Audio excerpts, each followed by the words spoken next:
Au cours d'une interview accordée à votre télévision, d'une manière exclusive, le révérend colonel Kubuta Aaron renseigne que la guerre que mènent les militaires loyalistes congolais doit être accompagnée par la prière de tous les chrétiens, raison pour laquelle, avec la nouvelle structure de l'armée, l'aumônerie militaire s'occupe de l'évangélisation des hommes d'armes en période de combat. En territoire de Béni, sur la ligne de front, les forces armées de RDC prennent les dessus sur les ADF suite aux non puissants de Jésus-Christ, précise notre interlocuteur.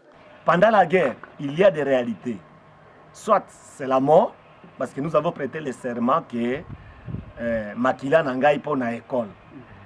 Donc, en portant l'uniforme, en allant à la guerre, c'est supposé que nous allons pour mourir. Et si les militaires mouraient, ils doivent savoir que la vie ne s'arrête pas ici, mais il y a encore une vie après la mort. C'est pourquoi nous devons préparer l'âme des militaires à la mort, que même après la mort, il y a aussi une vie. Et cette vie est possible d'après les Écritures. C'est à travers Jésus-Christ. Alors, il faut que les militaires reçoivent d'abord Jésus-Christ comme Seigneur et Sauveur. C'est pourquoi, partout se trouve un militaire, il faut qu'il y ait un encadreur spirituel. 2. Nous devons aussi préparer les militaires pour peut-être rehausser leur dynamisme au front, tout en sachant que celui qui a le secret de la réussite et de l'échec des opérations, c'est Dieu, qui s'appelle Éternel Dieu des armées. Alors, ils doivent avoir sur la tête que notre réussite, parce qu'un militaire, c'était sacrificateur. Le premier sacrificateur, c'est Jésus-Christ, qui a accepté de mourir pour le monde entier. Et la deuxième personne à donner sa vie pour les autres, c'est les militaires. Alors, avec cette mission de sacrifier sa vie pour les Congo d'abord, imaginez 3 ADF dans notre expérience sur terrain, maîtriser, arrêter l'avancement même de tout un bataillon. 3 personnes arrêtent tout un bataillon. C'est parce qu'ils entrent dans le monde occulte où ils deviennent invisibles. Alors, pour contrecarrer leur magie, leur science, nous devons entrer aussi dans le monde spirituel.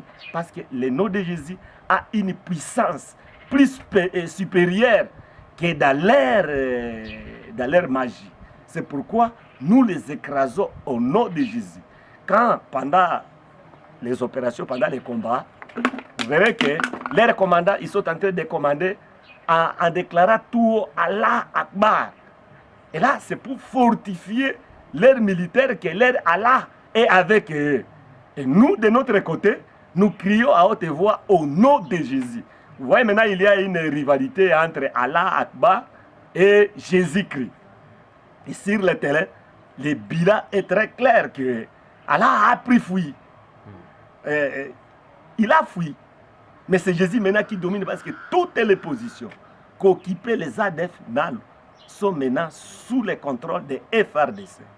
Et partout, vous qui êtes natifs d'ici, où se trouvaient les ADF, il y a maintenant une église protestante. Donc on est en train de prier, de louer et d'adorer les dieux des armées, les dieux de la Bible, les dieux de notre Seigneur Jésus-Christ. Là où les rebelles de l'ADF avaient construit leurs mosquées dans la brousse de Béni, ce sont les églises protestantes qui y sont érigées. À noter que la 3e zone de défense couvre la province orientale de Montré, le nord Kivu, le sud Kivu et le Maniema.